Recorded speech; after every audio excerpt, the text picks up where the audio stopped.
All right, guys, so we're back with a new video. So if you've watched any of my more recent videos, you've seen that I've reviewed some products from Lasfit, like some floor liners and a bed liner for the bed of the truck. And to my surprise, they offered to send me a set of LED headlights. So we're gonna get these unboxed. We'll take a look at them. We'll look at some of the specs, get them installed, and we'll do a side-by-side comparison with the current AutoOne bulbs that I have in there, which I love. They're so bright, and we'll see how these compare. So let's get right into it, guys.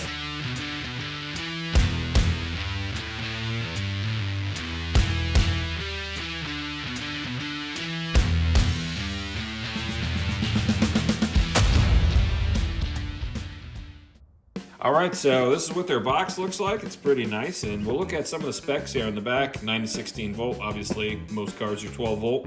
So these are a 60 watt set. Looks like we are 6,000 total lumens, so 3,000 per bulb. The color temperature is 6,000 K, which means that it's like a bluish bright white color.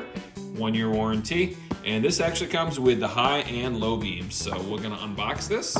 Comes with some pretty sweet stickers. Let me put that on my truck. Little product manual. And here are the bulbs. Now, just first glance at these are really nice. I actually like that these have a little screen on the back to protect the fan. A lot of the other LED bulb brands don't have that. This is plastic here, but the body is aluminum, so you can see the LED chips here on each side. You definitely don't want to touch those with your hands. I don't know if this comes with, no, this doesn't come with gloves. Some other manufacturers do include a set of gloves, but I don't really ever use them. As long as you don't touch the LED chips with your fingers, you're fine. It's not like a halogen bulb. It's not just gonna burn out, but you really don't want to get any finger oil on them. But it has an aluminum heatsink. This thing's machined. It's really nice. It has this really nice, almost looks like fiberglass braid on here. Electrical connector, pretty high quality looking. These are the 9005. These are the H11s. So you'll notice that the gasket is a little bit different. All right, guys, so before we go to install these bulbs, we're gonna talk about some of the features. Now, this is the LA Plus series from Lasfit. Now, they feature no external driver. So if you're wondering what an external driver is, it's this right here. So it's this little molded case that's external to the LED bulb. A lot of the LED bulbs do have this, and this is basically the LED driver circuit and CAN bus decoder. And what does that do? That basically prevents you from having any warnings on your dashboard, especially on newer cars, that will let you know, hey, that there's a light bulb out or whatever. So this will make that not happen, and it also prevents LED flicker, and it also controls the power to the bulb itself. So on the bulb itself, where the LED chips are, there is a copper substrate, and that helps to dissipate heat. Also on this new version of their headlights, they have a dual ball bearing fan at the back of the bulbs now, so it's quieter, it's gonna last a lot longer. There's also an adjustable beam pattern, so you'll see when I'm installing these that the collar on the front of the bulb, you can actually back the bulb out of that and twist the bulb to adjust the beam pattern. So these bulbs also feature something called an intelligent IC circuit, and what that does is it actually prevents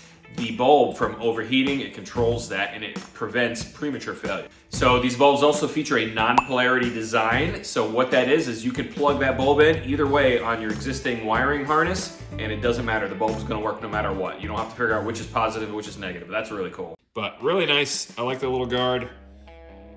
Let's get them installed. All right, so you're gonna need a couple things to be able to perform this socket set. There are a couple of bolts up in the fender well here that we need to loosen up. Flathead screwdriver, possibly some needle nose, maybe some light depending on how dark the area is that you're working on. So I'm gonna show you the fasteners you need to remove. There is a screw here. There's another one right here, and I'm on the driver's side. And then if you look up inside of the fender well, I'm actually sitting like in the middle of the fender well. There's another screw right about here. So this push pin here has this twist out head. You just twist it counterclockwise. And if the head pulls out, don't worry, you can put it back in. But that's what that looks like. And it just threads into there and expands it to hold that panel in place right there. And then there's one more right up in the middle here, and this is what the needle nose pliers or the flathead screwdriver are for. If you do have a panel removal tool, that will actually work to get this little push pin out. Obviously the right tool for the job would be great, but it came right out.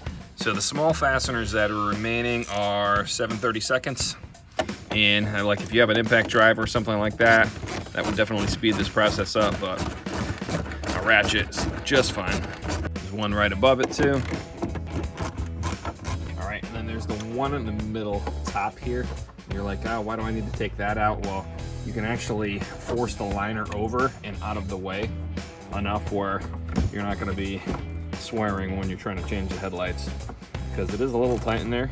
All right, so we got that one out. We got those two. We got the push pin on the top, and then we have that little screw out push pin there. All right, so there's actually 6 fasteners. I lied. There's one more right here. I'm wondering why this thing isn't moving. There we go. So once you get this clip popped out from behind the fender, you can work the fender liner out of the way. Now you have full access to the inside right there. So these little dust covers have these little plastic tabs on them, or rubber tabs. All you do is grab this tab and pull, and then that exposes the light. All right, so hopefully this stays in focus. I'm actually gonna take the connector off after on this one, but if you see, we rotate it counterclockwise. The bulb comes right out. Okay, you can see the bulb here. All we're gonna do is just gently lift up on this tab here and disconnect that. So if you're replacing existing LED bulbs, there will be normally a part number, either laser etched or printed on it somewhere. You'll see this one is 9005. If you're replacing a halogen bulb, you'll also see that number on here, 9005. And I'm gonna show you another little quick tip to figure out which bulb is which if you're not sure. So on the headlight itself, you'll see, let's see if I can get this to show. Right here, it says H11. It's embossed right into the headlight lens. And then on the bottom here, it says HB3. HB3 is the same as a 9005. So that's one quick way of determining which bulb is which if you're unsure, or if it's hard to read the bulb that came out. With LED bulbs, they're not made the same at all. You'll notice some of them come with an integrated driver circuit, like external to the bulb itself. This makes it really hard to install the bulbs, and then you gotta take this little power pack and tuck it into the headlight housing when you're installing it. Some of the newer and nicer bulbs actually have the decoder built right into it. So this is basically a decoder. This just ensures that you don't get any CAN bus errors on your dashboard or headlight out warnings, stuff like that. The newer bulbs or the higher end bulbs have it built in, and you'll notice the Lasfit the same way. All right, so we'll compare. These are the AutoOnes that I took out, and I love these bulbs. These bulbs are great. This is Sealight. These are not that bright. They're decent bulbs though. I believe this is the one we're looking for here. Just look at the size difference of the heat sink. This is all metal. This does have the same exact connector, but it has like a high temperature wire coming off of it with a connector instead of actually plugging the connector right in. Now, size-wise, you can see this one's quite a bit bigger. Obviously, it has a lot more cooling, so this bulb must get a little warm. I'm wondering if the dust cover is actually going to fit on here once this is in place. They actually do make, for the F150, some aftermarket dust covers for these, so we'll see if we need that. If I have to order them, I have to order them, no big deal.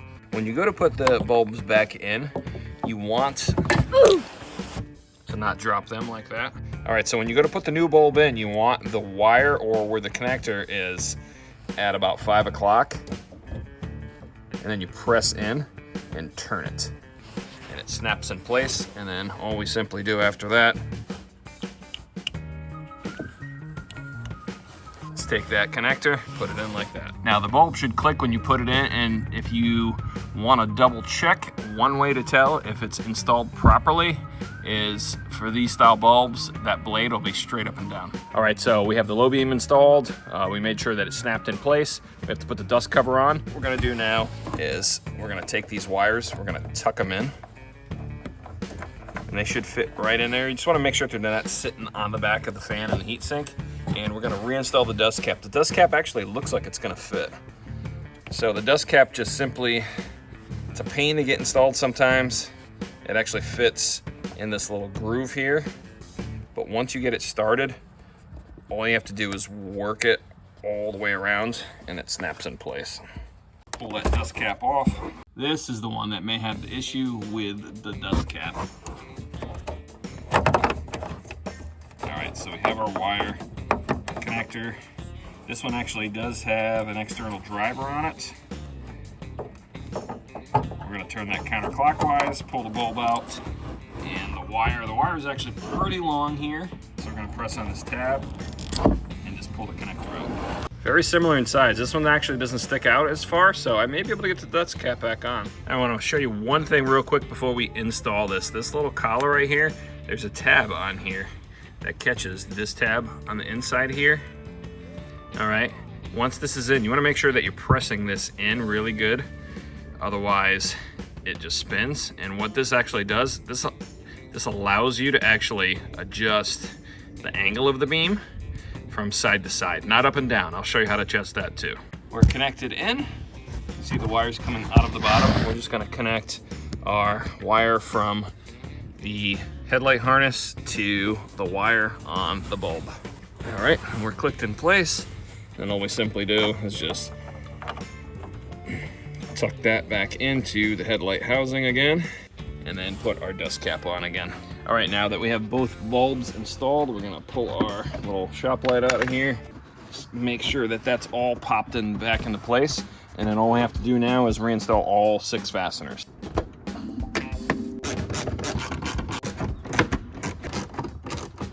All right, so I'm gonna give you a first-hand look here when I turn this on. So the driver's side is the Lasfit bulbs. The passenger side is the AutoOne bulbs. The AutoOne is more of like a purplish blue glow, and Lasfit is more of a white glow. Pretty easy to install these. The passenger side is exactly the same as the driver's side. I'm not gonna bore you with that whole sequence of changing that out again. It's exactly the same fasteners, same locations, dust caps, everything. Now, if your bulbs are a little high and you're blinding people and you're noticing that you're getting high beamed all the time, I'm gonna show you how to adjust that real quick too. On at least 2018, is the low beam right here. There is this little port right here. You stick a Phillips screwdriver in here. So counterclockwise is down, clockwise is up. So if you find that you need to adjust your lights, right there is where you do it. Same thing on the driver's side. Now here's a view from probably about 20 feet back, and they look about the same brightness. So I'm really curious to see how these perform at night.